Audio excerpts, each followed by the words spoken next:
मुस्लिम league नून के सरदार अय्याज सादिक कौमी assembly के 23वें स्पीकर मुंतखब, हलफ भी उठा लिया।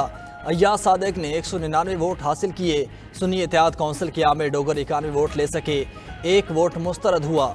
अय्याज सादिक स्पीकर मुंतखब होने के बाद मद्दे मुकाबिल उम्मीदवार और सुन्नी इत्तेहाद कौंसिल के रहनुमाओं से सीटों पर जाकर मिले। अरकान कौमी असम्बली की अय्याज सादिक को मुबारकबाद। इफ्तिताई खिताब में अय्याज सादिक बोले कि आमिर डोगर ने हमेशा भाई कहा, उनको भाई बनकर दिखाएंगे।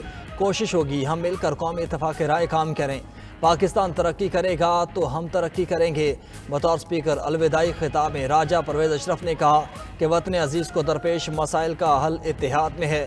उम्मीद है जमहूरियत का तसलसल जारी रहेगा और मुल्क तरक्की करेगा। नामुंतखब स्पीकर अय्याज सादिक ने डिप्टी स्पीकर के लिए वोटिंग शुरू करा दी। पीपल्स पार्टी के गुलाम मुस्तफ़ा शाह और सुन्नी इत्तेहाद कौंसिल के जुनैद खान में मुकाबला। JUI, ANP, BNP, पश्तूनख्वा मिली अवामी पार्टी ने इंतखाब का बाइकआउट कर रखा है। उधर अय्याज सादिक को स्पीकर मुंतखब होने पर नवाज शरीफ और शहबाज शरीफ की मुबारकबाद। कहा, इंशाअल्लाह सरदार अय्याज सादिक जमहूरियत के इस्तेहकाम और पार्लिमान रवायात के फ़रोग में फ़ाल किरदार अदा करेंगे।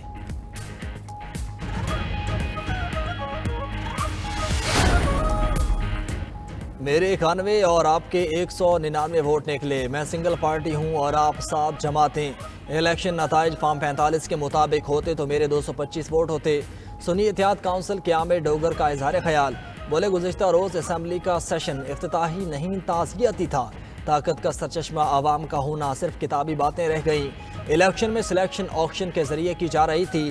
तावन करने को तैयार हैं। हमारी चोरी की गई सीटें वापस करें।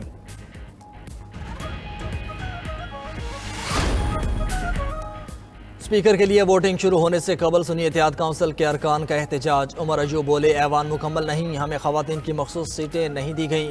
हम कैदी नंबर 804 को कायद ऐवान की सीट पर बिठाएंगे।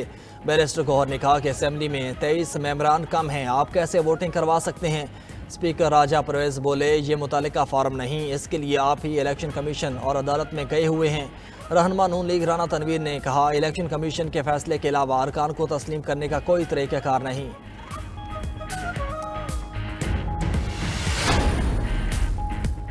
पाकिस्तान मुश्किल हालात से गुजर रहा है। कुछ लोग इस पार्लियामेंट को बकरा मंडी बनाना चाहते हैं। सब वादा करें, ताकत का सरचश्मा ये ऐवान होगा। सरबराह पश्तूनख्वा मैब महमूद खाना चिकज़ई का खिताब। बोले, कोई माने या ना माने, पानी PTI के नुमाइंदे आवाम की ताकत से पार्लियामेंट में आ गए। अगर ये पार्लियामान 4 मार्शल लॉ को मुआफ़ कर सकता है तो बानी PTI और उनके साथियों को भी मुआफ़ कर दिया जाए। अली अमीन गंडापुर खैबर पख्तूनख्वा के 22वें वज़ीर आला मुंतखब। आज़ाद उम्मीदवार अली अमीन गंडापुर को 90 वोट मिले। इबादुल्ला खान ने 16 वोट हासिल किए। अली अमीन गंडापुर आज गवर्नर हाउस में हलफ उठाएंगे। ऐवान में खिताब में बानी PTI के एतमाद पर पूरा उतरने का अज़म। तमाम अरकान से करप्शन ना करने का हलफ लिया। पुलिस को 9 मई के बगैर सबूत FIR 1 हफ्ते के अंदर ख़त्म करने का हुक्म। बोले, बानी PTI को ओपन और शफाफ ट्रायल होना चाहिए। हमारी खवातीन के साथ जुल्म का भी इजाला किया जाए। मजीद कहा, इलेक्शन कमीशन अपनी जिम्मेदारी में नाकाम रहा। चीफ इलेक्शन कमिश्नर मुस्ताफ़ी हूँ। चीफ जस्टिस जुडिशल कमीशन बनाकर धांधली की तहकीकात कराएं। हम खुद को पेश करते हैं, आएँ हमारे हल्के खोलें। आवाम को दहशत गर्दी के खात्मे और क़याम अमन की यकीन दहानी। टैक्स ना देने वालों की कानें बंद करने का ऐलान।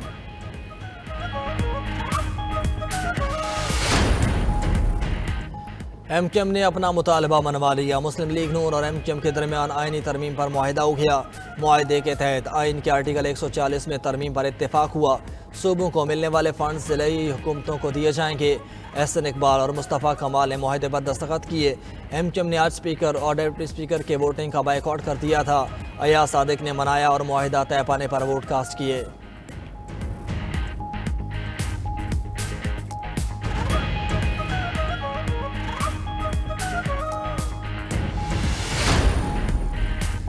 पीपल्स पार्टी ने सरफराज बुगटी को वज़ारत आला बलोचिस्तान के लिए नामजद कर दिया।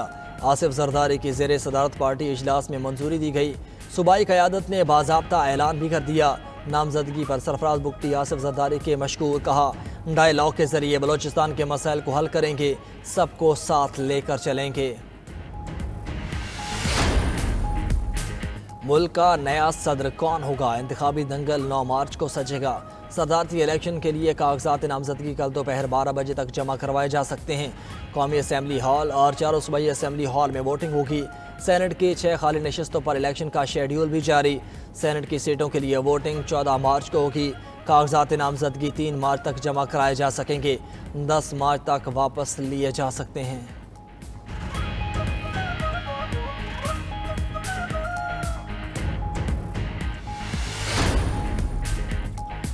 वज़ीर आला पंजाब मरीम नवाज चीज़ों को तरतीब देने के लिए सरगर्म। पंजाब की आबादी का मरबूत और मुस्तनद डाटा मरतब करने का हुक्म। आला सतही इजलास में पोलिंग डाटाबेस अथॉरिटी की तश्कील से मुआशी पॉलिसी साजी में मदद मिलेगी। सोशल प्रोटेक्शन प्रोग्राम में आसानी होगी। वज़ीर आला ने लाहौर में दुकानों के बाहर रखा सामान हटाने के लिए इंतज़ामिया को भी 1 माह की मोहलत दे दी। रेडीबान मुतय्यन जगहों पर ठेले लगाएं।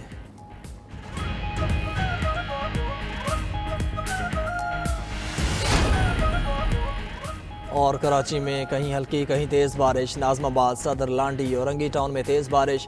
सदर, गुलिस्तान जौहर, गुलशन इकबाल, नागिन, चुरंगी और दीगर इलाकों में भी बादल बरसने लगे। नशेबी इलाके डूब गए, शहरियों को मुश्किलात।